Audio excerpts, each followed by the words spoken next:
Direktorat Reserse Kriminal Umum Polda Aceh mengungkap kasus penyelundupan manusia perahu jaringan internasional.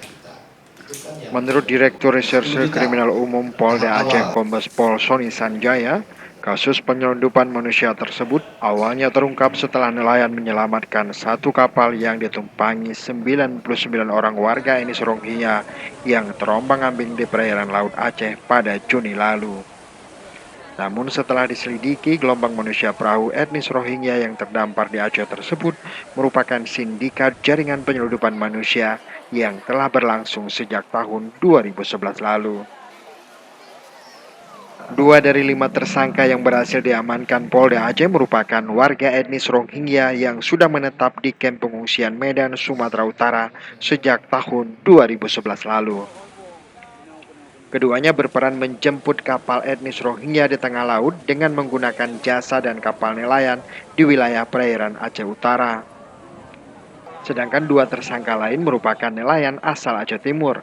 Mereka diringkus karena ikut menjemput kapal yang ditumpangi 99 warga etnis Rohingya di perairan Laut Aceh sesuai dengan titik koordinat yang dikirim oleh tersangka warga Rohingya.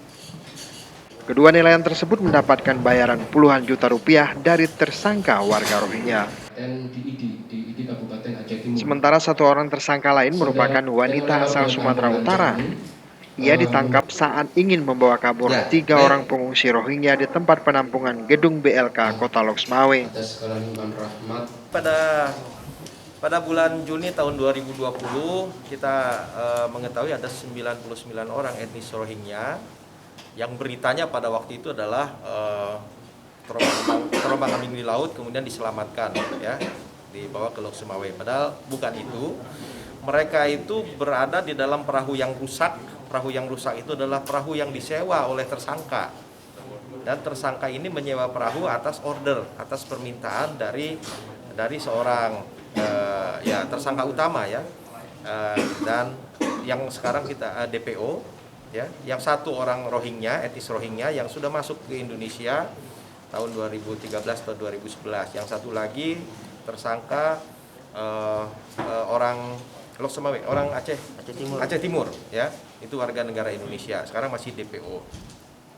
Nah, mereka menyuruh inisial F, kemudian inisial F sewa kapal, kemudian dibantu oleh berinisial A dan R. Yang R ini sudah ditahan untuk kasus yang lain.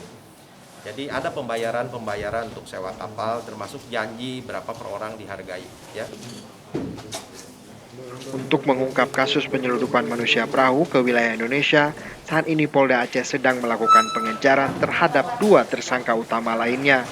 Mereka diketahui satu orang etnis Rohingya dan satu lainnya merupakan warga lokal. Tim Liputan Aceh Video.